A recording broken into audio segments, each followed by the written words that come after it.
प्रिय विद्यार्थियों, मैं मनमोहन मीना से आचार्य भूगोल बीए पाठ द्वितीय ज्योग्राफी के अंतर्गत प्रायोगिक भूगोल में हम प्लेन टेबल सर्वे को पढ़ा रहे थे पिछली क्लासों में। प्लेन टेबल सर्वे करने की जो विभिन्न विधियां हैं उनमें से प्रतिच्छेदन विधि तथा विकर्ण विधि हमारे बीए पार्ट सेकंड के कोर्स के अंतर्गत है, जिसमें से प्रतिच्छेदन विधि की चर्चा हमने पिछली क्लास में की। आज हम प्लेन टेबल सर्वे की विकर्ण या अरीय रेखा विधि की चर्चा करेंगे या उसका अध्ययन करेंगे। लेकिन विधि कोई भी हो, प्लेन टेबल सर्वे करने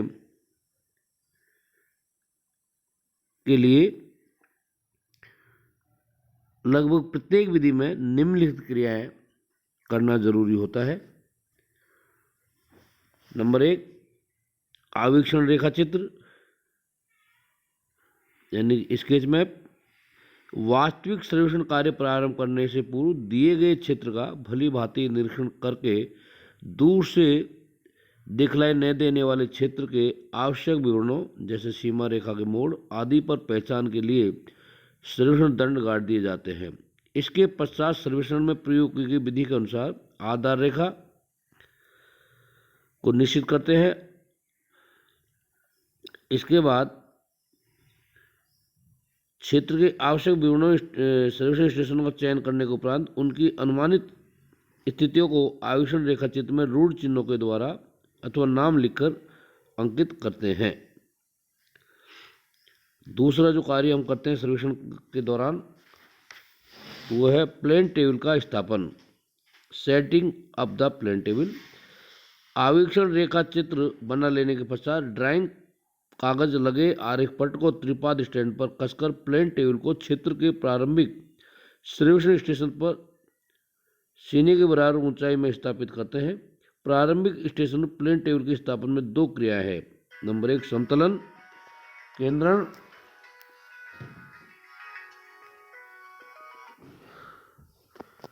समतलन केंद्रण तथा किसी अगले स्टेशन का प्लेन टेबल को स्थापित करने के लिए 3 क्रियाएं समतलन केंद्रण तथा पूर्वाभिमुखीकरण साथ साथ संपन्न की जाती है।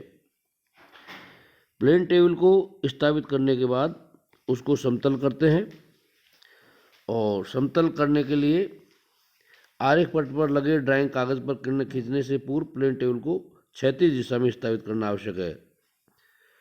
साधारण प्लेन टेबल में त्रिपाद स्टैंड की टांगों को ऊंचा नीचा करके आरेख पट को समतल करते हैं तथा जांच के लिए स्पिरिट लेवल का प्रयोग करते हैं। क्योंकि स्पिरिट लेवल में हवा का बुलबुला सदैव ऊंचाई की ओर भागता आता है, बुलबुले के भागने की दिशा में त्रिपाद स्टैंड की टांग को नीचा करते हैं और जो है उसको लेवल करते हैं। उसके बाद में करते हैं केंद्रण। प्रारंभिक सर्वेक्षण स्टेशन पर प्लेन टेबल के केंद्रण से हमारा अभिप्राय सर्वे स्टेशन की लंबवत दिशा में आरेख पट पर स्थिति ज्ञात करना। तीसरा जो काम हम करते हैं इसमें वो है पूर्वाभिमुखीकरण। आरेख पट पर अंकित रेखाओं को धरातल की तदनुरूपी कल्पनित रेखाओं के समांतर रखने की क्रिया को पूर्वाभिमुखीकरण कहते हैं। पूर्वाभिमुखीकरण करने की 2 विधियां हैं, एक तो कंपास के द्वारा पूर्वाभिमुखीकरण और दूसरा है पश्चिम दृष्टिपात के द्वारा पूर्वाभिमुखीकरण, ताकि कोई स्टेशन इधर उधर ना हो। इसके बाद में है किरणें खींचना। प्रारंभिक सर्वे स्टेशन प्लेन टेबल का समतलन एवं केंद्रण करने के पश्चात किसी आगामी स्टेशन पर समतलन केंद्रण पूर्वाभिमुखीकरण तीनों क्रिया पूर्ण कर लेने के बाद क्षेत्र के विवरणों तथा आगे बढ़ाई गई आधार रेखा के स्टेशनों को एलिडेट से लक्ष्य करके सरल रेखाएं खींचते हैं। इन सरल रेखाओं को किरणें कहा जाता है। उसके बाद में प्लान को पूर्ण करना। क्षेत्र के सभी आवश्यक विवरणों एवं सीमा रेखा को बना लेने के पश्चात प्लान के नीचे उसकी मापनी अंकित करते हैं तथा प्लान से संबंधित नाम और उसके कोष्ठक में सर्वेक्षण किस विधि से किया गया उसको लिखते हैं। तो ये प्रक्रियाएं प्लेन टेबल की चाहे कोई सी विधि हो उसमें जो है इन प्रक्रियाओं से गुजरना पड़ता है। आज हम प्लेन टेबल की विकर्ण तथा अरीय रेखा विधि की चर्चा करेंगे। इस विधि में एक ही सर्वेक्षण केंद्र से केंद्र के विभिन्न विवरणों की ओर को पूर्ण निश्चित मापनी के अनुसार लंबी किरणें खींचकर प्लान को पूर्ण कर लिया जाता है। अतः विकर्ण विधि के प्लेन टेबल सर्वे करने के लिए प्रत्येक विवरण की प्लेन टेबल स्टेशन की दूरी मापना आवश्यक होता है। चूंकि इस विधि से बनाए गए प्लान में समस्त किरणें एक ही बिंदु से विभिन्न दिशाओं की ओर विकृत होती है, अतः इसे विकर्ण या अरीय रेखा विधि कहते हैं। विकर्ण विधि के द्वारा प्राय खुले एवं समतलन धरातल वाले छोटे छोटे क्षेत्रों का सर्वेक्षण किया जाता है। इसके अतिरिक्त किसी अन्य विधि से किए गए सर्वेक्षण में प्लेन टेबल स्टेशन के समीप स्थित विवरणों को प्लान में अंकित करने के लिए यह विधि सबसे ज़्यादा उपयोगी है। कार्य विधि यानी किस तरह से करते हैं, एक बार पुनः जो है प्लेन टेबल विकर्ण विधि की चर्चा एक बार पुनः समझा देता हूँ।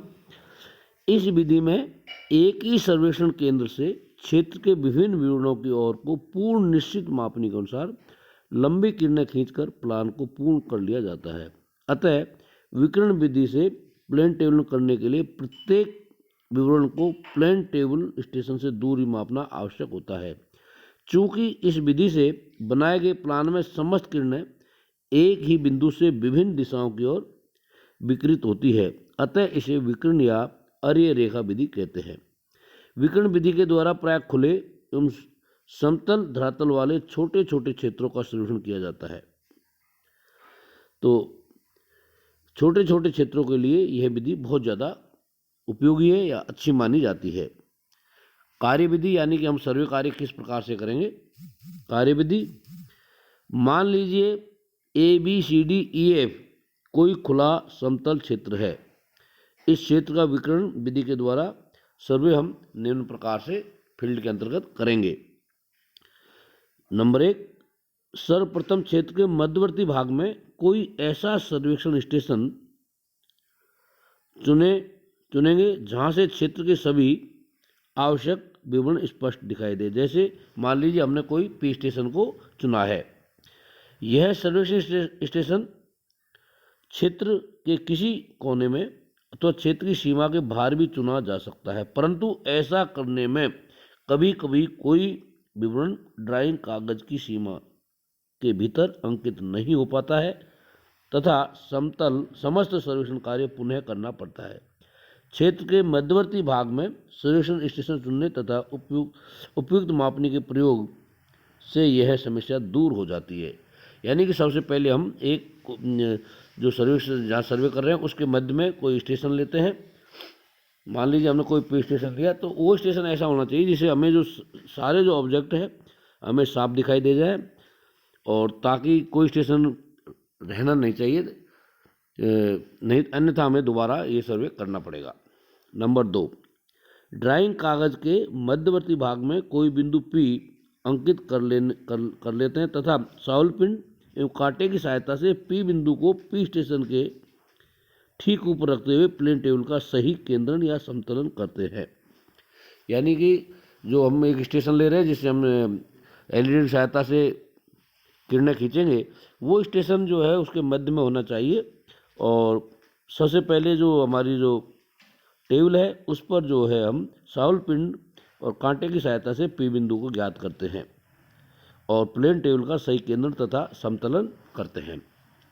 नंबर 3, ड्राइंग कागज के ऊपर की ओर कोने में ट्रप कंपास रखकर चुंबकीय उत्तर दिशा को अंकित करते हैं। तो जब हम प्लेन टेबल को केंद्रण और समतलन कर लेते हैं उसके बाद में जो है हम चुंबकीय दिशा उत्तर दिशा ज्ञात करते हैं। चौथा, P बिंदु पर एक आलपिन गाड़ते हैं तथा एलिडेड के कार्यकारी किनारा को इस आलपिन से सटाकर रखते हुए जो हमने ऑब्जेक्ट ले रखे हैं वो जो है हम P स्टेशन से ABCDEF पर गाड़े गए सर्वेक्षण दंडों तथा क्षेत्र के भीतर स्थित अन्य विवरणों की ओर को किरणें खींचते हैं। उसके बाद में नंबर 5, सीमा रेखा पर गाड़े गए प्रत्येक सर्वेक्षण स्टेशन ABCDEF आदि को P स्टेशन से जरीब अथवा फिते से दूरी नापते हैं तथा इन दूरियों को पूर्व निश्चित मापनी के अनुसार, जो मापनी हमने निश्चित कर रखी है या हमें दी गई है, उस मापनी के अनुसार आरेख पट की तदनुरूपी किरणों में काटकर ड्राइंग कागज में ABCDEF अंकित कर देते हैं। छोटे अक्षरों को हम ऊपर अंकित कर देते हैं, क्योंकि बड़े अक्षर हम फील्ड में लेते हैं कि मानते हैं, और जो है हम जो ड्राइंग शीट पर जो इनको खींचते हैं उनको छोटे ABCDEF से अंकित करते हैं। इसी प्रकार क्षेत्र के भीतर की ओर स्थित विवरणों को अंकित किया जाएगा। दूरियां काटने में होने वाली भूलों से बचने के लिए किसी किरण को खींचने के तुरंत बाद उस पर संबंधित विवरण की क्षेत्र में मापी गई दूरी को मापनी के अनुसार अंकित कर देते हैं। कोई गलती ना हो, कोई भूल ना हो, इसके लिए जो है हम तुरंत किरण खींचने के तुरंत बाद उस पर संबंधित क्षेत्र की विवरण की क्षेत्र में मापी गई दूरी को मापने के अनुसार अंकित कर देते हैं। नंबर 6, आवीक्षण रेखा चित्र अथवा क्षेत्र में देकर ABCDEF छोटे बिंदुओं को मिलाकर प्लान में सीमा रेखा पूर्ण कर लेते हैं तथा प्लान पर जो हमने प्लान बनाया उस पर क्षेत्र का नाम, सर्वेक्षण विधि का नाम लिखते हैं तथा नीचे जो है स्केल बना देते हैं। तो इस प्रकार से जो है अर्य विधि में केवल एक स्टेशन पर टेबल को हम स्थापित करते हैं और जो ऑब्जेक्ट हमने ले रखे हैं उनको टेबल को केंद्र करने के बाद LED की सहायता से उन किरणों को खींचते हैं और मापनी के अनुसार उस दूरी को निश्चित कर ड्राइंग शीट पर उसे उतारते हैं और इस प्रकार से हमारा जो है प्लान तैयार हो जाता है। इसमें बार बार टेबल बदलने की आवश्यकता नहीं होती है, एक ही जगह इस टेबल को स्थिर करने के बाद हमारा प्लान जो है पूर्ण तैयार हो जाता है। लेकिन इसमें जो दूरी जो नापते हैं हम, उनको जो हमें मापनी दी गई है या जो मापनी हम लेते हैं उसके अनुसार उसको जो है हम दूरी को ज्ञात करते हैं और जो है टेबल यानी ड्राइंग शीट पर उसे हम निकाल कर अपना प्लान तैयार कर लेते हैं। तो ये एक बहुत ही सिंपल विधि है और ये बहुत उपयोगी विधि है। ये जो प्लान टेबल की जो विधियाँ हैं, जो विद्यार्थी इसे पढ़ रहे हैं सेकेंड ईयर में, वो स्कूल लेवल पर भी इसे पढ़ के आए हैं, तो आपको इसको समझने में और पढ़ने में ज़्यादा दिक्कत नहीं होगी, क्योंकि जो हमारा मैंने पहले बताया है कि हमारा जो प्रैक्टिकल का जो सिलेबस है 50 नंबरों का है। विद्यार्थी अगर मेहनत करे तो अच्छे नंबर इसमें प्राप्त कर सकते हैं। और अपन को फाइल बनानी होगी, जैसे अपनी ऑफलाइन क्लासें हुई महाविद्यालय में, अपन जो है फाइल बनाना शुरू कर देंगे। तब तक ऑनलाइन क्लासें चल रही है, आप लोग ऑनलाइन के माध्यम से इन्हें समझते रहें और जब भी ऑफलाइन क्लास होंगे अपन फाइल बनाना शुरू कर देंगे। धन्यवाद।